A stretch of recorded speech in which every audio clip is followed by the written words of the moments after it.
శాసనసభ పక్ష సమావేశానికి విచ్చేసిన తెలుగుదేశం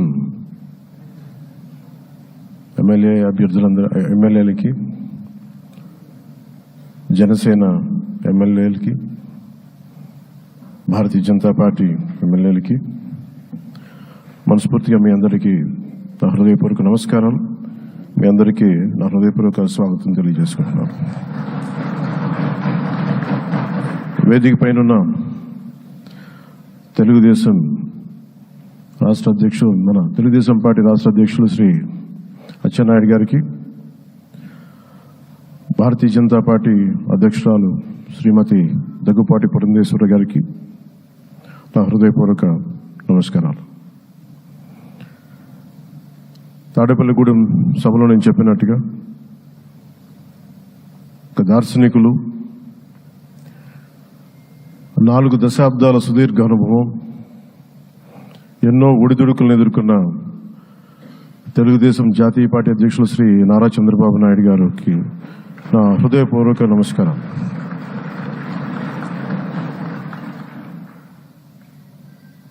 గత దశాబ్ద కాలంలో రాష్ట్ర విభజన జరిగినప్పటి నుంచి ఆంధ్ర రాష్ట్ర ప్రజలు నలిగిపోతున్నారు. గత 5 సంవత్సరాలుగా మరి రాష్ట్రంలోని విపత్కర పరిస్థితులు తెలుసు. మనందరం సమిష్టిగా పోరాటం చేసి కలిసికట్టుగా ఉండి అద్భుతమైన మెజారిటీలతోటి 164 శాసనసభ స్థానాలని ఎన్డీఏ కూటమి దక్కించుకుంది.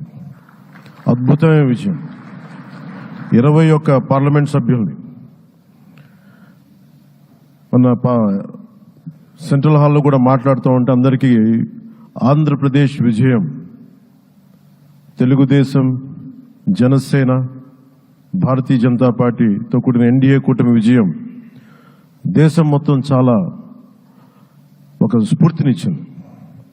ప్రతి ఒక్కరి విజయాన్ని వారి వారి రాష్ట్రాల్లో ఎలా దీన్ని ముందుకు తీసుకెళ్లాలి, ఒక్క ఓటు చీలకుండా అలయన్స్ అంటే ఎలా ఉండాలి అనేది మన ఆంధ్ర ప్రాంత ప్రజలు, మన ఆంధ్ర రాష్ట్ర ప్రజలు మనందరం కలిసి కట్టుగా చూపించాం. 2021 మార్చి 14 ఇప్పటం సభలో నేను ఒకటే తెలియజేసుకున్నాను, ఆ ప్రభుత్వ వ్యతిరేక ఓటుని చీలనివ్వను. ఆ మాట మీద ఉన్నాం, ఆ మాట మీద నిలబడ్డాం. ఒడిదుడుకులు ఎదుర్కొన్నాం, తగ్గాం, కానీ నిలబడ్డాం. ప్రజల నమ్మకాన్ని పెంచాం. అద్భుతమైన మెజారిటీతో ఈ రోజున మనం ప్రభుత్వాన్ని స్థాపిస్తున్నాం. చాలా మాటలు ఇచ్చాం.